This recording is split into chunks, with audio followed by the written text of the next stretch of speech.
Ebony Maw versus Magneto. Who would win?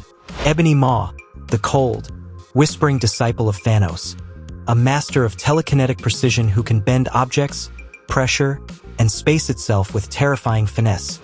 Against Magneto, the Master of Magnetism, a mutant who commands one of the fundamental forces of the universe and turns metal, technology, and electromagnetic energy into extensions of his absolute will. This is not a simple clash of strength. It is a battle between two different kinds of control, one built on surgical manipulation of the mind and matter, the other built on raw domination of a fundamental force that governs entire worlds. Ebony Maw does not fight like a warrior. He fights like a conductor of invisible violence. His telekinesis is refined, elegant, and deadly, capable of restraining powerful beings, disassembling environments piece by piece, and crushing opponents without ever needing physical contact. He wins fights by making reality itself feel restrictive, like the air has turned against you. Magneto, however, is something far more overwhelming in scale. He is not limited to objects he can see or touch in a traditional sense.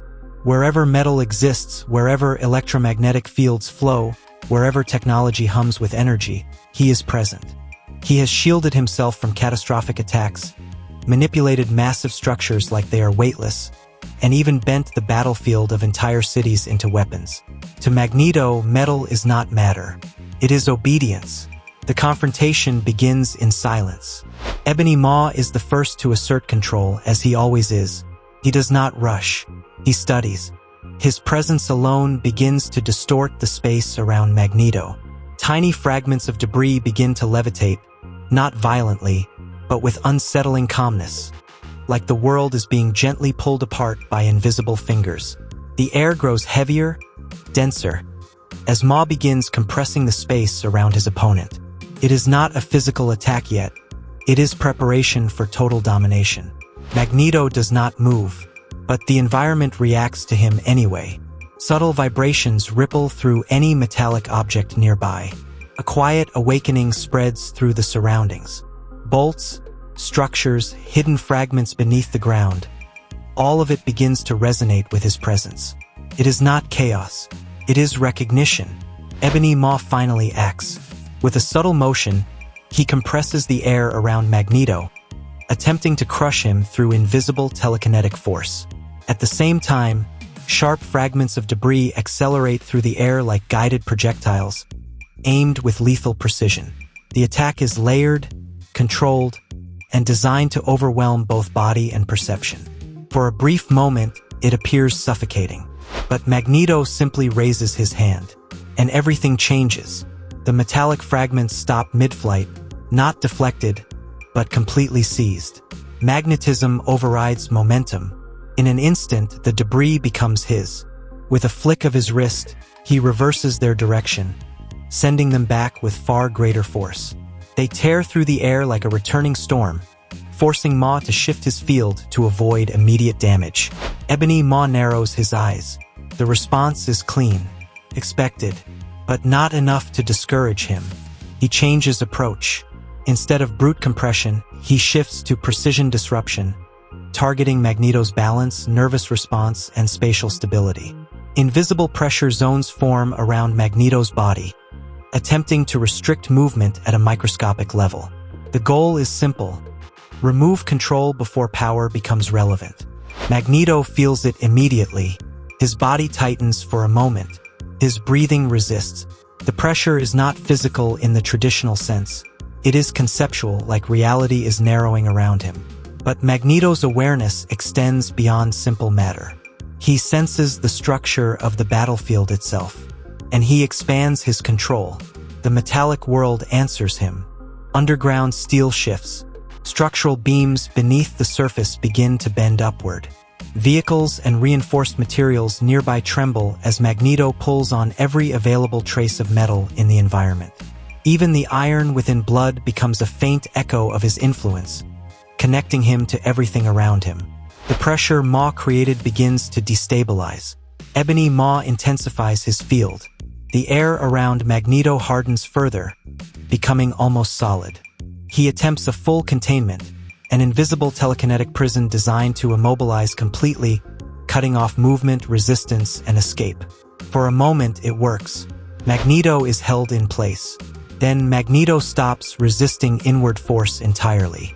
Instead, he redefines the direction of control. The metallic infrastructure around the battlefield twists outward under his command. Pressure that once pushed inward now loses its anchor point. Maw's containment field begins to fracture not from force, but from loss of structural stability. Magneto is no longer fighting inside the trap. He is dismantling the concept of the trap itself. Ebony Maw's expression tightens slightly. For the first time, calculation replaces confidence.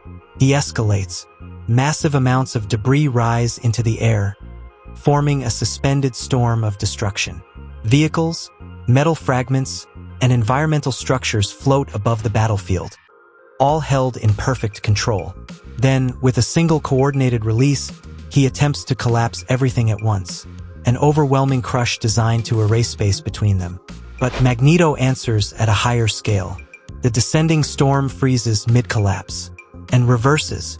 Every metallic object becomes Magneto's instrument instead of Maw's weapon. The entire battlefield shifts allegiance in real time.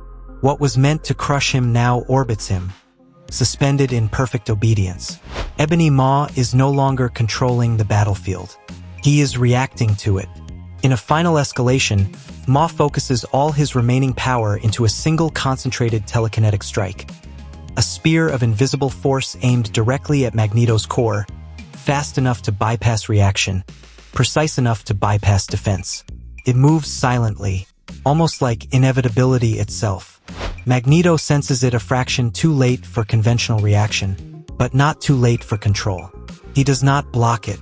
He bends it.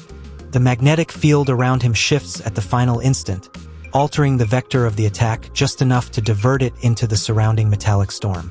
The strike dissipates harmlessly into controlled matter, absorbed into Magneto's domain.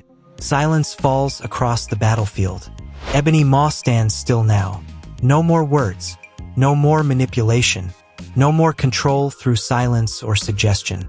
Because the realization has already settled in, this opponent is not something that can be guided, influenced, or restrained. Magneto steps forward. Not in anger. Not in urgency. But with certainty. The surrounding metallic storm begins to condense above Ebony Maw, forming a dense, rotating mass of controlled matter. Tightens slowly, deliberately, like judgment being shaped in physical form. There is no chaos in it, only inevitability. Maw attempts one final escape through telekinetic dispersal, but there is no structure left to escape through. Magneto has already claimed every metallic anchor in the environment. Every possible point of resistance has been rewritten. The compression completes. Not in explosion, but in absolute domination of control. Maw's field collapses under the weight of superior environmental command, his influence overridden at every layer until it cannot sustain itself. When the pressure fades, the battlefield is still. Magneto stands alone amidst twisted wreckage and silent metal, the environment slowly settling under his dominance. The final result is clear. Ebony Maw is a master of precision, manipulation, and psychological warfare, capable of defeating opponents through control and finesse. But Magneto operates on a far larger scale. His power does not just interact with objects. It redefines environments, battlefield structure, and fundamental forces themselves. At peak potential, where metal and electromagnetic influence are present, Magneto's control is simply more absolute, more expansive, and more unavoidable. Final result: Magneto wins.